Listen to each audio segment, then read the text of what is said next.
Yoo yaa harka fuunee saanamii nagaajan daawwattootaaf dhaggeeffattoota qubee TV kun qoomitiin tadaa'imtu guyyaarraa namni daamtu tan isantim waariyoo diijataniiti nu waliin tura. Muummeen ministeera Itoophiyaa Dr. Abiy Ahmed dhaabbata maallaqaa addunyaatii fi hooggantoota baankii addunyaa waliin mari'atan. Yaa'ii faayinaansii addunyaa biyya Faransaay irratti muummichi ministeera Itoophiyaa Dr. Abiy Ahmed pirezidaantii baankii addunyaa Hajaayi Bargaa waliin mari'atan. Muummichi ministeera Itoophiyaa Dr. Abiy Ahmed ibsa karaa miidiyaalee hawaasaatiin kennaniin pirezidaantiin baankii addunyaa Hajaayi Bargaa waliin dhimma akka irratti mari'achuu dubbatanii jiru. Akkasumallee rakkoolee nageenyaa jijjiirama qilleensaaf gufuulee biraa mudachaa jiru ilaalchisee baankiin addunyaa xiyyeeffannoo akka itti kennuu qabu irratti mari'achuu muummeen ministeera Itoophiyaa Dr. Abiy Ahmed karaa miidiyaalee hawaasummaa isaatiin barreessee jira. Kana malee muummeen ministeera Dr. Abiy Ahmed itti gaafatamtuu dhaabbata maallaqa addunyaa Kiristaanila Joorji waliin wal arguun mari'atanii jiru. Hooggantuu USAID Samantha Power gargaarsi Itoophiyaa keessatti addaan citee deebisee akka jalqabuuf fedhii qabaachuu isii ibsite. Sablee Halamuu waan itti nu cobsitu qabdi.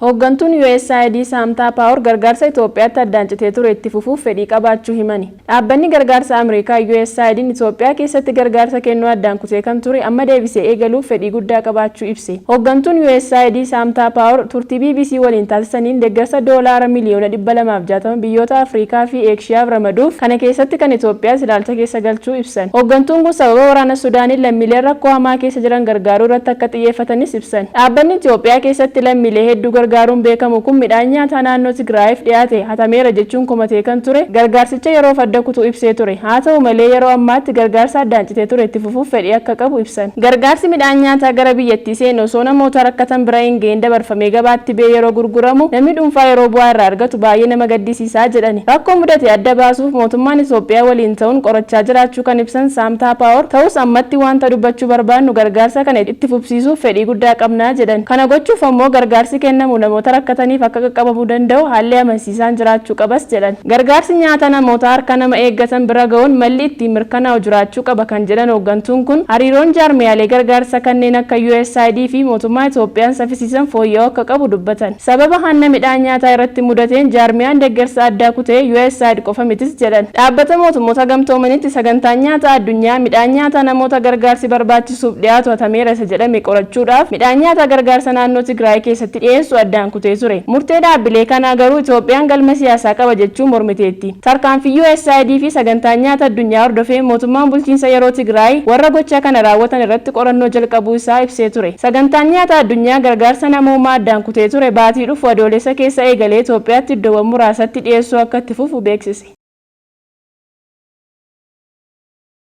Abaawoon marii biyyaalessaa koomishiniin marii biyyaalessaan deemaa jiru keessa akka hin jirre Jaal Daawud Ibsaa himan. Leensaa hordofaa waan hirnuu buuftu qabdi. Abaawoon marii biyyaalessaa koomishiniin marii biyyaalessaan deemaa jiru keessa akka hin jirre Jaal Daawud Ibsaa himan. Guyyaa har'aa waxabajjii 23 bara 2023 akka lakkoofsa Awuroopaatti kabaja ayyaana hundeeffama Abaawoo waggaa 50ffaa ilaalchisee ibsa miidiyaaleef kenname irratti qubee TV'n gaaffii dura taa'aa Abaawoo Jaal Daawud Ibsaaf dhiyeesseen marii biyyaalessaa mootummaa Itoophiyaa qopheessaa jiru irratti ni hirmaattu.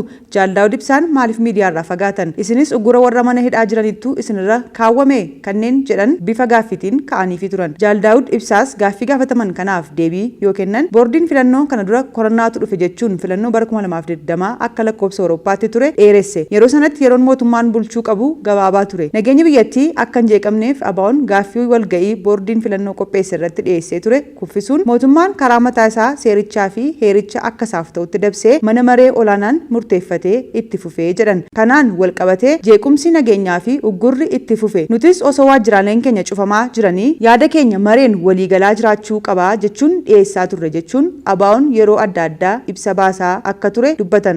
Boordiin filannoo COVID dhufe jedheeti filmaata 2020 postpone yookaan rarraase yeroo hin beekamneef. Kuni gara ji'a sadaffaa 2020 jechuudha. Ji'a sadaffaa jechuun Maarchi yookaan Maggaabit biyya kanaa keessatti. Yeroo sana keessatti kuni nun baasu yookaan jaarmiyaaleen siyaasaa hundi wal geenyeeti maal ta'a filmaati kun rarra'uu keessatti. Mootummaan immoo yeroo isaa fi seerummaa isaa fixachuuf ta'a fulbaana dhufuuf yookaan onkoloolessa dhufu keessatti. Kanaaf jeeqama siyaasaa constitutional crisis keessa kan seenne darbee immoo filmaatii rarra'uu sana keessatti rakkinni jeequmti siyaasaa kan jiraanne walta'iinsa tokko irra gahuu qabna akka jedhudha dhiyeessee adda bilisummaa Oromoo. Isa sanaa fi walgahii boordiin dhiyeesse irratti dhiyeessine. Suni nagaamne mana mareetti deemamee rarra'uun filmaataa sunis seerawaa ta'e gara dhuma fulbaanaaf immoo jalqaba onkoloolessaatti tarmii yookaan yeroon seeraa mootummaa yeroo sanaa dhumachuuf deema. Kana waan ta'eef ammas yaada furmaataa dhiyeessine waahiloota keenya yookaan warra gamtaa waliin qabnu waliin gamtaa siyaasaa boordii filannoo keessatti warra waliin galmoofnetu jirra adda bilisummaa Oromoo qofaa osoo hin taane. Isaan waliin wanti dhiyeessine isumaan sila jedhe kaawunsiliin yookaan mareen political parties PP dabalatee jechuudha ijaaramee akkatti rakkina constitutional crisis irra darbuu danda'amuu fi gara filmaataatti akkatti deemuu dandeenyu yaada dhiyeesse. Yaada kanas namni mootummaan fudhachuu dide mootummaan karaa mataasaa seerichaa fi heericha akka barbaadutti dabsee akka ofiif ta'utti godhee itti fufuu danda'a ka jedhu mana maree olaanaa yookaan House of Federationiidhaan murteessifatee anuma isaaniitiin paartii tokkooti itti fufe mootummaan. Mootummaan sun garuu seerawaa miti. Yoo dhugaa uummata Oromoo fi dhugaa uummatoota Itoophiyaatti haasofne yoo ta'e seerawaa miti sana booda. Dura paartii siyaasaa 11 kan turre amma paartii 16 taanee haala hundeeffama marii biyyaalessaa kanarratti paartilee ijaarannee mariin biyyaalessaa kun seeraan ala paartiin tokko qofaasaatti marii biyyaalessaa baasuuf heerri biyya kanaayyuu hin eeyyamuuf manni marees waan heera keessatti isaaf kenname malee baasuu hin danda'u. Kanaaf seeraan ala baasan kun immoo seeraan ala hunda keenya hammataa miti qophiin isaas akka itti ibsame labsiin isaas darbee jaarmichiyyuu akkaataan itti dhaabbate sirrii miti. Kanaaf immoo yeroo adda addaatti dippiloomaatotaafis ibsa kennineera marii biyyaalessaa kana keessaa qoodan mootummaan ofuma isaatii ooffataa jira. Maalitti ba'allee hin beeknu. Anayyoona gaafattee fi warra haqaan deemna jennee ofirratti amannu yoo gaafatte wayitti ba'aayyuu hin qabu jechuun dubbatan. Paartiin siyaasaa 11 yeroo jalqabaaf amma 16 ta'anirra caucus of political parties opposition of caucus of opposition of political parties ka jedhu isa ijaarrannee national dialogue kuni sirna ala seera ala paartiin tokko qobaasaatti national dialogue ka jedhu baasuudhaa fi heerri biyya kanaayyuu hin eeyyamuu fi maaliif ka dhaabbatu kuni it's an extraordinary organization yookaan labsiidha. Manni maree immoo waan heera keessatti isaa eeyyame malee baasuu hin danda'u. Garuu sanaa ala deemanii baasanii. Kanaaf kuni seera alaa hunda keenya hammataa miti. Qophiinsaas akkatti labsamees labsiinsaas darbee immoo jaarmeensaa koomishiniin sun akkatti dhaabbate kana yeroo adda addaatti ibsa kennineerra warra dippiloomaatotaaf ibsa kennineerra waan ni goonerra national dialogue kana keessa qoodan qabu. Ufuma isaa ooffataa jira. Maalitti ba'allee hin beeku. Anaanoo na gaafattee fi warra haqaan deemna jennee ofirratti amannu yoo gaafatte wayitti baayyuu hin qabu. Akkasitti ilaala. Kalammataa waan miidiyaa maalii jedhu walumaa gala haleellaa adda bilisummaa Oromoo fi qabsicha irratti fi uummata irratti labsame sana hundi keessan ni beektanii waan miidiyaa jaallan kana cufanii hojjetan jiru dura jaarmichuma mataasaa haleellaa kana jalaa ittisu jaarmicha bakkatti deebisu bakkatti deebuu sana keessatti bifa seeraadhaan boordii filannoo waliin boordii filannoo ka heeraan dirqama ufitti fudhate sanaa fi seeraan ufitti fudhate sana qaba isa waliin mirga qabnu bakkatti akka deebinu qabsaa'uu fi kana dursa kennu qofaadhaa fi dhimma miidiyaa irraa fagaachuu isaanii irratti deebii yoo kennan sababni isaa waltajjii irraa dhorkamuu fi manni natti cufamuu isaati. Ammatti garuu jaallan dhimma miidiyaa irratti xiyyeeffatanii hojjetan biyya keessaa fi alaa jiru. Ani jaarmicha bakkatti deebisuu irratti xiyyeeffadhee waan jiruufidha jedhan. Jaallan hedduutu alaaf keessaanis cufee hojjeta kana quban qaba waliinis wal quba qabna kanuma malee waan biraan qabu sun ammaas dhiyoo kana gaafa turaa egaa silaa mana kanatti cufamuun akkasitti irraa cituun dhalate miidiyaa irraa qofaa osoo hin taane waltajjii seeraan irratti hirmaannu irraatii dabalatee jechuudha. Bulchaan aanaa Sadeen Soddoo obbo Baqqalaa Qachaa qaama hin beekamneen ajjeefaman. Addisuu Muluu waan hirnuu buus qaba. Bulchaan aanaa Sadeen Soddoo obbo Baqqalaa Qachaa qaamolee hin beekamneen ajjeefaman. Hammeenya rakkoo nageenyaa naannoo Oromiyaatti mudachaa jiru walqabatee naannicha keessatti lammiileen nagaa fi aangaa'onni mootummaa lubbuu isaanii dhabuun itti fufeera jedha gabaasni Addis Standard. Naannoo Oromiyaa keessatti torban lama gidduutti aangaa'onni naannolee lama qaamolee hin beekamneen ajjeefaman. Isaan keessaa tokko kan tibbana godina Shawaa Kibba Lixaatti bulchaa aanaa Sadeen Soddoo kan turan obbo Baqqalaa Qachaa irratti raawwatedha. Obbo Baqqalaan kibxata darbe gaafa waxabajjii 20 bara 2023 akka lakkoofsa Awuroopaatti humnoota hidhataniin ajjeefamanii argaman. BBC'n dhimma ajjeechaa obbo Baqqalaa Qachaa irratti itti gaafatamaa waajjira dhimmoota kominikeeshinii mootummaa godina Shawaa Kibba Lixaa wabeeffachuun akka gabaasetti bulchaan aanaa Sadeen Soddoo Adaamaatti waltajjii hirmaatanii erga deebi'anii booda sanbata darbe galgala naannoo sa'aatii 3tti humnoota hin beekamne mana isaanii kan aanaa Iluu magaalaa Asgoriitti argamurraa butamanii guyyaa kibxataa immoo ajjeefamanii argaman jedha. Sanbata darbe galgala mana isaanii irraa kan fudhataman bulchaan aanichaa guyyoota lama itti aanan garama akka bu'an akka hin beekamnee fi qaamni nageenyaa barbaacha godheen kibxata guyyaa keessaa naannoo sa'aatii 8tti ajjeefamanii argamuu isaaniitu himame.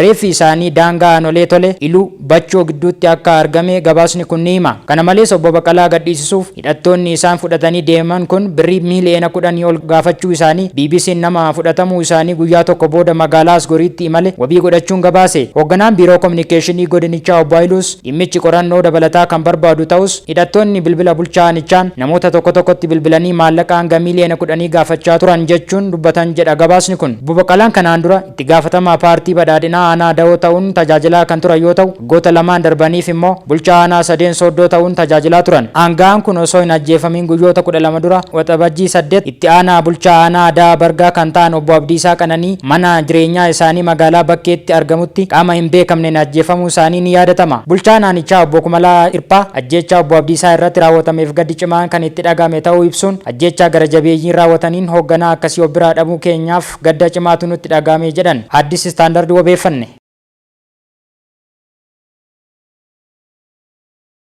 Itoophiyaatti namoonni dhukkuba koleeraatiin qabaman 11,000 ol gahuun gabaafame. Beekanii Taakkalaa waan hirnuu buuftu qabdi.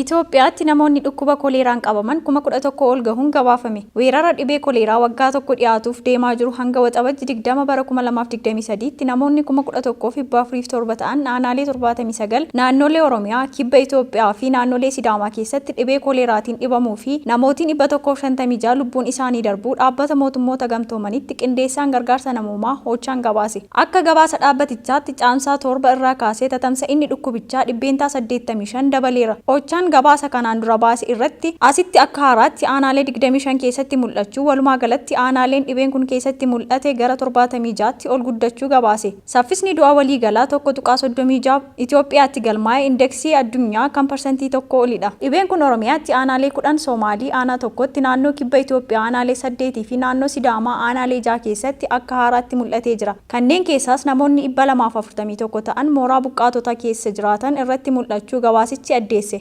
Caalaan namoota dhibee kanaan qabamanii umurii 0 hamma 14 gidduutti kan argaman yoo ta'u isaan keessaa harki 26 daa'imman waggaa 5 gadiiti. Kanneen keessaas namoonni 241 ta'an mooraa buqqaatotaa keessa kan jiraatan irratti mul'achuu gabaasichi addeesse. Umurii 0 hamma 14 gidduutti kan argaman yoo ta'u isaan keessaa harki 26 daa'imman waggaa 5 gadiiti. Namoota qabaman keessaa parsantii 95 ol kan ta'an talaallii koleeraan liqimfamuu kamiyyuu hin fudhatu jechuun gabaasichi eere. Du'i guddaan kan galmeeffame godina Gujii parsantii 21, aanaa Liban kan naannoo Somaalee parsantii 16, godina Baalee Bahaa parsantii 9.6 fi godina Baalee parsantii 9 keessattidha. Namoonni rakkoo qulqullinaa fi hanqina bishaanii qaban miliyoona 7.7 ta'an aanaalee 76 keessa jiraatan dhibichaaf saaxilamuutu gabaafame. Weeraroota dhukkubichaan darban kan bara 2015 namoota 217 ajjeese, bara 2017 namoota 48,000 ol qabee fi 878 ajjeese wal bira yoo qabnu weerarri kun yeroo dheeraaf kan turee fi saffisaan babal'achaa kan jirudha. Sababni babal'achuu isaa inni ammaa iddoowwan uummanni hedduminaan keessa jiraatan keessatti babal'inaan mul'achuu isaati. Weerarichi si'a duraatiif naannoo Oromiyaatti aanaa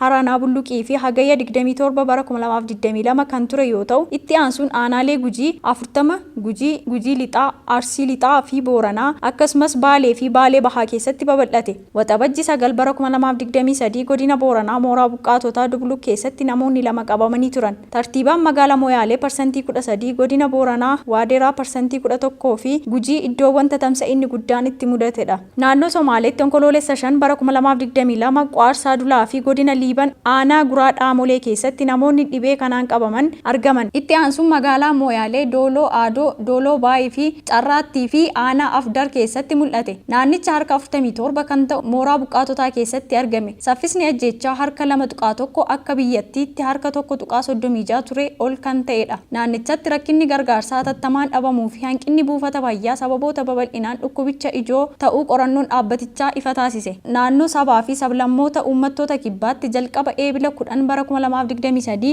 aanaa Wannaggoo godina Geeda'ootti kan mul'ate yoo ta'u ji'a 2 keessatti namoota 3,000 ol aanaalee naannicha 26 Gaamoo, Geeda'oo, Goofaa, Oomoo, Kibbaa fi Koonsoo fi godina Addaa Aalee, Amaaroo, Burjii fi Baaskettoo keessatti galmeeffaman. Namoonni hedduun dhibee kanaan qabaman laggeen Wayitoo fi Sagan jedhaman irraa bishaan qulqullina hin qabne dhuguudhaani. Naannoo Sidaamaatti namoonni dhibee kanaan qabaman 192 kan argaman yoo ta'u inni guddaan eebila 23 bara 2023 gabaafame. Godinoota gidduu galeessaa malee mana sirreessaa hawaasaatti namoota 58 irratti mul'atee kan ture yoo ta'u waldhaanuun to'achuun danda'amee jira.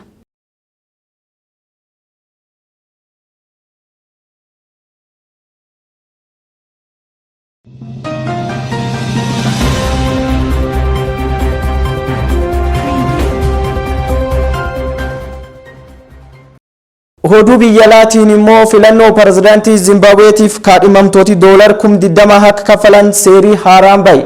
Biyyi Afrikaa kibbaatti argamtu Zimbaabuween filannoo pirezidaantummaa hagayya dhufu geggeessiti. Filannoo kana irratti seerri haaraan dhiyeenya kana baheen akka jedhanitti kaadhimamtooti biyyattii keessatti filannoo kana irratti pirezidaantii ta'anii filatamaaf dhiyaatan $20,000 akka kaffaluu qaban dhaaman. Gama biraatiin miseensa mana marii bakka bu'oota uummataa ta'anii dorgomuuf immoo $100,000 kaffaluun dirqama akka ta'e seerri kun hima. Paartii mormituuf kaadhimamtooti seera haaraa kana mormuuf paartiin biyya bulchaa jiru ZANU-PF'n filannoo kana mormii malee injifachuu barbaade jechuun yaada isaanii ibsan. Hegaa daawwattoota teenyaa kan daawwachaa turtan oduu qubeetii kan namni oduutan isantiin waariyoo didjaatanii ture sagantaa qubee TV hafan waliin turtii gaarii.